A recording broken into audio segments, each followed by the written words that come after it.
लाल बाबा राय studio से आप देख रहे हैं न्यूज 18 बिहार झारखंड। जोहार झारखंड, मैं हूं संतोष गंगवार। बुलेटिन की शुरुआत करेंगे एक बड़ी खबर के साथ। घाटशिला विधानसभा उपचुनाव में अब उम्मीदवारों के ऐलान के साथ ही सियासी तस्वीर साफ हो गई है।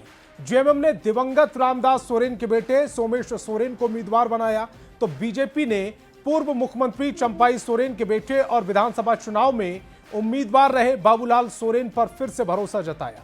अब नजरें टिकी हैं सियासी संग्राम में, जिसमें कौन दमदार साबित होगा इसका फैसला 14 नवंबर को पता चल जाएगा। पूरी खबर एक रिपोर्ट में।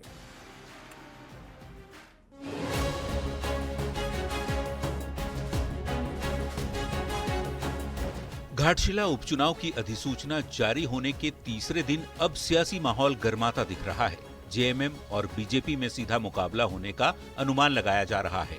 जेएमएम की ओर से केंद्रीय समिति की बैठक बुलाई गई, जिसमें पार्टी के केंद्रीय अध्यक्ष और मुख्यमंत्री हेमंत सोरेन के साथ तमाम नेता शामिल हुए। इसमें घाटशिला उपचुनाव पर चर्चा हुई और दिवंगत रामदास सोरेन के बेटे सोमेश सोरेन की उम्मीदवारी का सीएम हेमंत सोरेन ने ऐलान कर दिया। सोमेश 17 अक्टूबर को नामांकन का पर्चा दाखिल करेंगे। उपचुनाव के लिए हम लोगों ने पार्टी से रामदास सोरेन जी जो दिवंगत हमारे मंत्री रहे हैं, उनके बेटे को हम लोगों ने प्रत्याशी के रूप में खड़ा किया। सोमेश चंद्र सोरेन का नाम है। घाटशिला उपचुनाव में बीजेपी की ओर से भी उम्मीदवार के नाम का ऐलान कर दिया गया। विधानसभा चुनाव में घाटशिला से उम्मीदवार रहे बाबूलाल सोरेन पर पार्टी ने फिर से भरोसा जताया है। बाबूलाल सोरेन पूर्व मुख्यमंत्री चंपाई सोरेन के बेटे हैं। 2024 के चुनाव में 75,000 वोट उन्होंने पाया था। कोल्हान के इलाके में चंपाई का काफी प्रभाव माना जाता है और बीजेपी की रणनीति चंपाई सोरेन के प्रभाव को साधने की है। इस बार हेमंत सोरेन के कुशासन के खिलाफ घाटशिला की जनता भाजपा पार्टी को, कमल को और बाबूलाल सोरेन जी को अपना आशीर्वाद देने जा रही है। घाटशिला उपचुनाव को कई मायने में खास माना जा रहा है। बीजेपी जहां इस चुनाव को विधानसभा चुनाव में हार के बाद कमबैक के तौर पर देख रही है, तो वहीं जेएमएम इसे रामदास सोरेन से जुड़ी सहानुभूति और हेमंत सरकार के 1 साल के कामकाज पर जनता की मुहर के तौर पर मान रहा है। माना जा रहा है कि उम्मीदवारों के ऐलान के बाद सियासी सरगर्मी तेज होगी और 11 नवंबर को वोटिंग के बाद 14 नवंबर को आने वाले नतीजे झारखंड की दशा और दिशा तय कर सकते हैं। न्यूज 18 के लिए रांची से निरंजन सिंह के साथ ब्यूरो रिपोर्ट। घाटशिला उपचुनाव में जेएमएम उम्मीदवार के रूप में नाम का ऐलान होने के बाद सोमेश सोरेन जमशेदपुर पहुंचे। उनका पार्टी नेताओं और कार्यकर्ताओं ने जोरदार स्वागत किया। सोमेश सोरेन कदमा में दिवंगत सुधीर महतो की समाधि स्थल पहुंचे। उनके साथ उनकी मां भी मौजूद रहीं। सुधीर महतो की समाधि पर माथा टेककर सोमेश सोरेन ने बाबा के अधूरे कामों को पूरा करने का दावा किया। उन्होंने जेएमएम की ओर से दी गई जिम्मेदारी पर आभार जताया और घाटशिला की जनता के आशीर्वाद और प्यार से जीत का दावा किया। सोमेश सोरेन 17 अक्टूबर को नामांकन दाखिल करेंगे।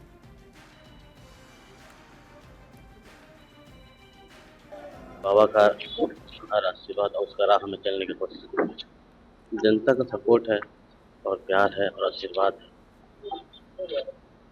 और मैं उम्मीद है कि जनता हमें आशीर्वाद और प्यार से आगे बढ़ाएगी। इस कामों को लेकर पहली प्राथमिकता रहेगी प्रतिमा ही, जितने भी बाबा का अधूरा काम है सारा काम पूरा करने का ये पहला प्राथमिकता रहेगी। पूरा करेगा, फील्ड में बेटा पूरा करेगा। पापा उसका छोड़ के गए हैं, वो काम पूरा करेगा बेटा। और घाटशिला उपचुनाव में बीजेपी ने पूर्व सीएम चंपाई सोरेन के बेटे बाबूलाल सोरेन को उम्मीदवार बनाया। पार्टी की ओर से ऐलान के बाद बीजेपी कार्यकर्ताओं ने बाबूलाल सोरेन का भव्य स्वागत किया। न्यूज 18 से खास बातचीत में बाबूलाल सोरेन ने दावा किया कि आने वाला नतीजा चौंकाने वाला होगा। घाटशिला को विकास से वंचित होने का आरोप लगाते हुए उन्होंने कहा कि जनता वोट से राज्य सरकार को करारा जवाब देगी। बाबूलाल सोरेन 17 अक्टूबर को घाटशिला से नामांकन दाखिल करेंगे।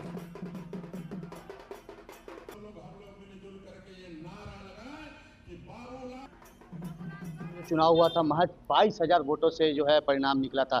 अब इस बार क्या रहेगा? देखिए, इस बार भारतीय जनता पार्टी के तमाम कार्यकर्ता शुरू से हम बोले हैं कि 2024 में कोई भी परिणाम हुआ, लेकिन हम लोग जनता का बीच में रहा है, सुख दुख में हम लोग भागीदार बना है, साथ में खड़ा हुआ है, तो उसका रिजल्ट आपका बहुत ही बढ़िया होगा और हम लोग का भारतीय जनता पार्टी का पक्ष में मतदान होगा और कमल खिलेगा। एक उपचुनाव घाटशिला विधानसभा। बाबूलाल सोरेन जी उन्होंने साफ तौर पर कहा कि आने वाले दिनों में जो मतगणना होगी, जो जीत होगी, वो इस बार चौंकाने वाला होगा और कहीं ना कहीं सरकार की विफलताओं को गिनाते हुए नजर आए। न्यूज़ 18 के लिए घाटशिला से आशीष कुमार तिवारी। और इसी बीच बिहार विधानसभा चुनाव से जुड़ी इस वक्त की बड़ी खबर मिल रही है। कांग्रेस ने उम्मीदवारों को सिंबल देना शुरू कर दिया है। राजेश राम को कुटुंबा से सिंबल मिला है, शकील अहमद खान को कदवा से सिंबल दिया गया है, गप्पू राय को गोविंदगंज से कांग्रेस ने सिंबल दिया है, विजेंद्र चौधरी को मुजफ्फरपुर से सिंबल मिला है, अमिताभ भूषण को बेगूसराय से सिंबल मिला है, ललन यादव को सुल्तानगंज से सिंबल मिला है, अमरपुर विधानसभा से जितेंद्र सिंह को सिंबल मिला है, जितेंद्र यादव को पूर्णिया विधानसभा से सिंबल मिला है, औरंगाबाद से आनंद शंकर सिंह को सिंबल मिला है, प्रतिमा दास को राजा पाकर से सिंबल मिला है, जयेश सिंह को बगहा से सिंबल दिया गया है और अमित कुमार टुन्ना को रीगा से सिंबल दिया गया। विक्रम से अनिल कुमार सिंह को सिंबल दिया गया है और अनिल कुमार सिंह ने आज नामांकन भी किया। वैशाली से इंजीनियर संजीव को सिंबल दिया गया है और नालंदा से कौशलेंद्र कुमार पर भरोसा जताया है। तो कांग्रेस ने अब सिंबल बांटने शुरू कर दिए हैं और संजय हमारे संवाददाता ज्यादा जानकारी के साथ आप फोन लाइन पर जुड़ रहे हैं। संजय, देर से आए हैं, क्या कांग्रेस अब दुरुस्त आई है, सिंबल बांटने शुरू हो गए? कांग्रेस को देखकर ये कहावत सही चरितार्थ होती हुई साबित हो रही है। सबसे बड़ी बात है कि मैं आपको जानकारी दे दूं कांग्रेस सूत्रों के हवाले से कि फर्स्ट फेज में 35 और उसके बाद 18 यानी 43 उम्मीदवारों को सिंबल देना है अब तक, और आज रात बैठक चल रही है और इसमें बहुत कुछ हल हो जाएगा। और जैसा कि आपने नाम लिया, अमिताभ भूषण को बेगूसराय, ललन कुमार को सुल्तानगंज, अमरपुर से जितेंद्र सिंह, जितेंद्र यादव को पूर्णिया से, इसके अलावा शकील अहमद खान जो सीएलपी है, कांग्रेस विधायक दल के नेता हैं, उनको कदवा से टिकट दिया गया है, औरंगाबाद से आनंद शंकर सिंह, और सबसे बड़ी बात जो प्रदेश अध्यक्ष है राजेश राम, उनको भी कृष्णा अलवरू जो बिहार प्रदेश कांग्रेस प्रभारी है, उन्होंने सिंबल दिया है। वो कुटुंबा जो पारंपरिक सीट है कांग्रेस की और कई बार से वो विधायक रहे, वहां से वो चुनाव लड़ेंगे, उनको सिंबल दे दी गई है। प्रतिमा दास को राजा पाकर से टिकट दे दिया गया है। इसके अलावा भी कई नाम है और सभी नामों पर मुहर लग गई है और उनको टिकट देने का जो सिलसिला है वो शुरू हो गया। कल तक टिकट दिया जाएगा। 17 तारीख पहले चरण के उम्मीदवारों की अंतिम तिथि है और तब तक कांग्रेस के काफी उम्मीदवार जो है वो नामांकन संजय, पहले चरण में 121 सीटों पर चुनाव हो रहा है और इन 121 सीटों में कांग्रेस के हिस्से कितनी है, कोई जानकारी बाहर निकल कर आई है? देखिए, मैं आपको जो जानकारी मिल रही है बता रहा हूँ। 43 पर कांग्रेस ने अपने उम्मीदवार तय कर लिए, यानी 43 में कहीं कोई कंफ्यूजन नहीं है। कुछ सीट जिस पर कांग्रेस और आरजेडी के बीच जीत चल रही है, अभी बैठक चल रही है और बहुत कुछ इसमें हल हो जाएगा। आज तेजस्वी यादव, लालू प्रसाद यादव की उपस्थिति में जो शकील अहमद खान है, राजेश राम है, कृष्णा अलवरू है, बैठे हुए हैं और आज रात जो है बहुत कुछ हल हो जाएगा और महागठबंधन जो दावा कर रहे हैं कांग्रेस के नेता, महागठबंधन जो है वो मिलकर चुनाव लड़ेगा, इंटैक्ट है और आने वाले कुछ दिनों में सारी स्थिति स्पष्ट हो जाएगी। उम्मीद यही कर रहे हैं संजय कि आज तस्वीर साफ हो जाए। आप हमारे साथ जुड़े, आपका बहुत बहुत शुक्रिया। और चाईबासा से बड़ी खबर मिल रही है। सारंडा में नक्सलियों की करतूत सामने आई। नक्सलियों ने रोड ब्लॉक किया, सड़क ब्लॉक करने की एसपी ने पुष्टि की है। सड़क को आईईडी विस्फोट से उड़ाने की खबर मिल रही है। चाईबासा से बड़ी खबर, नक्सलियों की काली करतूत से जुड़ी है बड़ी खबर। सारंडा में नक्सलियों ने एक बार फिर कायराना करतूत की है। नक्सलियों ने रोड को ब्लॉक किया, सड़क ब्लॉक करने की एसपी ने पुष्टि की है। सड़क को आईईडी विस्फोट से उड़ाने की भी खबर मिल रही है। चाईबासा से ये बड़ी खबर इस समय आपकी टेलीविजन स्क्रीन पर है। सारंडा में नक्सलियों की एक बार फिर वही करतूत, नक्सलियों ने रोड ब्लॉक किया, सड़क ब्लॉक करने की जो पुष्टि है वो एसपी ने की है। सड़क को आईईडी विस्फोट से उड़ाने की खबर भी मिल रही है। और जमशेदपुर में जीएसटी विभाग ने बड़ी कार्रवाई की। 250 करोड़ रुपए से अधिक के घोटाले का खुलासा कर आरोपी व्यापारी प्रदीप कलवेरिया को बोकारो के चास से गिरफ्तार कर लिया। 50 लाख से अधिक रुपए की बरामदगी की गई है। विभाग की माने तो झारखंड का अब तक का सबसे बड़ा जीएसटी घोटाले के रूप में मामला पूरे झारखंड में फैला है। रिपोर्ट दिखाते हैं। 250 करोड़ का जीएसटी घोटाला, व्यापारी गिरफ्तार, अब खुलेंगे सारे राज।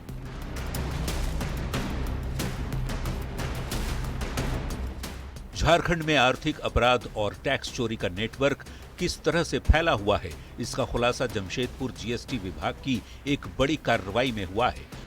विभाग ने एक ऐसे घोटाले का पर्दाफाश किया है जिसका आंकड़ा 250 करोड़ रुपए से भी ज्यादा है। इस फर्जी बिलिंग और टैक्स चोरी के मामले में व्यापारी प्रदीप कलबलिया को बोकारो के चास से गिरफ्तार किया गया है। जांच के दौरान पुलिस और जीएसटी विभाग ने 50 लाख रुपए से ज्यादा नकदी भी बरामद की है। कई दस्तावेज, computer, mobile, pen drive, laptop और फर्जी चालान बुक भी जब्त किए गए। उनके बैंक खातों को भी फ्रीज कर दिया गया। प्रदीप कलबलिया के खिलाफ जीएसटी विभाग को लंबे समय से फर्जी बिलिंग और टैक्स चोरी की शिकायतें मिल रही थी। जीएसटी विभाग ने इस मामले में तत्काल बड़े वित्तीय कदम उठाए हैं ताकि घोटाले से जुड़े धन के लेन देन को रोका जा सके। कलबलिया और उनकी कथित कंपनियों से जुड़े सभी बैंक खातों को तत्काल प्रभाव से फ्रीज कर दिया गया है। इससे आगे की टैक्स चोरी या पैसे को दूसरी जगह भेजने की कोशिश पर इससे लगाम लग सकेगी। ये जीएसटी की फर्जी बिलिंग का मामला है और अभी प्राथमिक जांच में ये पता चला है लगभग 200 करोड़ से ज़्यादा के शायद फ्रॉडुलेंट ट्रांजैक्शन हुए, जिसमें 40-44 करोड़ से ज़्यादा का जीएसटी फ्रॉड हुआ है। और बाकी आगे की जांच हम लोग कर रहे हैं। ये पूरा जो ऑपरेशन है ये directorate general of GST intelligence की पटना जोनल यूनिट के अपर महानिदेशक एडीजी साहब के नेतृत्व में किया गया है। गिरफ्तार व्यापारी प्रदीप कलबलिया का मेडिकल जमशेदपुर के एमजीएम अस्पताल में कराकर उन्हें जेल भेजा गया। अब जीएसटी की टीम उससे गहन पूछताछ कर रही है। माना जा रहा है कि इस पूछताछ में इस फर्जी बिलिंग नेटवर्क में शामिल अन्य व्यापारी और उनके टैक्स चोरी के तरीकों के बारे में कई अहम राज भी खुल सकते हैं। यह गिरफ्तारी जमशेदपुर जीएसटी विभाग के लिए एक बड़ी उपलब्धि मानी जा रही है और इससे कई अन्य शामिल लोगों के चेहरे से नकाब भी हट सकते हैं। लेकिन जमशेदपुर में 250 करोड़ से ज्यादा रुपए के घोटाले का यह मामला झारखंड में आर्थिक अपराधों की जड़ों की गहराई को ही दर्शाता है। न्यूज़ 18 के लिए जमशेदपुर से आशीष तिवारी की रिपोर्ट। और खबर साहिबगंज से है, जहां राजमहल स्थित प्रसिद्ध मां पगली दुर्गा मंदिर में अज्ञात नकाबपोश चोरों ने चोरी की बड़ी घटना को अंजाम दिया। जानकारी के मुताबिक देर रात चोरों ने मंदिर के गेट का ताला तोड़कर चोरी की। दान पेटी में रखे नकदी और चढ़ावे के आभूषण लेकर फरार हो गए। चोरी की पूरी घटना मंदिर परिसर में लगे सीसीटीवी कैमरे में कैद हो गई। सूचना मिलते ही राजमहल पुलिस मौके पर पहुंची और जांच में जुट गई। यहाँ पर चोरों के द्वारा जो चोरी का घटना अंजाम दिया गया है, ये बहुत ही दुखद है। हमारे यहाँ पर सीसी कैमरा लगा हुआ है। सीसी कैमरा का में वो लोग कैद हो चुका है। उन लोगों का नकाब पहना हुआ है, लेकिन पुलिस इस नकाबपोश को डिटेक्ट करने में मुझे जैसा लग रहा है कि वो सफल होंगे और इस पर हम पुलिस से, प्रशासन से आग्रह करेंगे कि इस केस का जल्द से जल्द उद्भेदन हो। आज जो मंदिर परिसर में, मंदिर प्रांगण के अंदर जो चोरी हुई है, ये चोरी को देखा नहीं जा सकता है। ये बहुत बड़ी निंदनीय घटना है और माँ का इस मंदिर का बदनामी है। प्रशासन से मैं यही निवेदन करूँगा, आग्रह करूँगा कि इसे जल्द से जल्द जो भी घटना को अंजाम दिया है उसको पकड़कर उसको सजा दिलाने का काम करे। ये चोरी का घटना इस समाज के लिए बहुत निंदनीय है। माँ की अपार शक्ति है। माँ उस चोर को, प्रशासन को इशारा खुद दे देगी और प्रशासन चोर को पकड़ने में कामयाब होंगे, इसमें कोई दो मत नहीं है और माँ का सामान पुनः आ जाएगा इनके स्थान पर। और झारखंड बीजेपी ने चंगाई सभा के बहाने धर्मांतरण का खेल जारी रहने का आरोप लगाया। बीजेपी प्रवक्ता प्रतुल शाहदेव ने रांची में हरदाग पंचायत के चर्च का मामला उठाया, जहां ग्राम सभा के विरोध के बाद भी चंगाई सभा का आयोजन किया जा रहा है। राज्य सरकार के संरक्षण का आरोप लगाते हुए इसे बंद करने की मांग की गई। बीजेपी के आरोप पर कांग्रेस ने पलटवार किया और बीजेपी पर फूट डालो और राज करो की नीति अपनाने का आरोप लगाया। चांद गांव में चंगाई सभा लगातार जारी है और सरकार और पुलिस में शिकायत की वहां की ग्राम सभा ने, लेकिन कोई असर नहीं हुआ। वहां के जो आदिवासी थे उन्होंने बैठक की और बैठक जो थी वो अध्यक्षता में हुई ग्राम प्रधान मनोज मुंडा जी के नेतृत्व में। इसके दस्तावेज तमाम यहाँ उपलब्ध हैं। ग्राम सभा ने रिजोल्यूशन लिया, इस रिजोल्यूशन की कॉपी को भेजा पुलिस को कि अविलंब इस चंगाई सभा को बंद कराइए, इस चंगाई सभा की आड़ में धर्मांतरण हो रहा है। मैं ये दस्तावेज आपके साथ शेयर कर दूंगा प्रेस कॉन्फ्रेंस के बाद।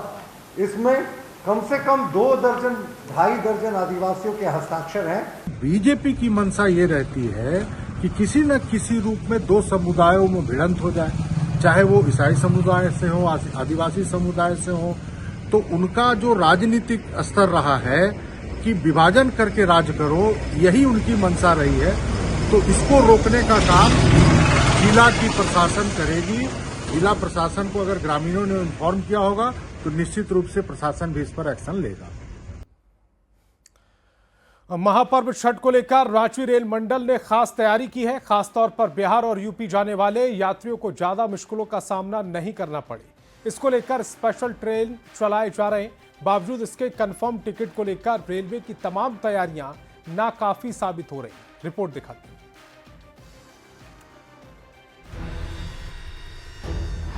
छठ पर ट्रेनों में सीटें फुल, यात्रियों को वेटिंग में भी नहीं मिल रही टिकट।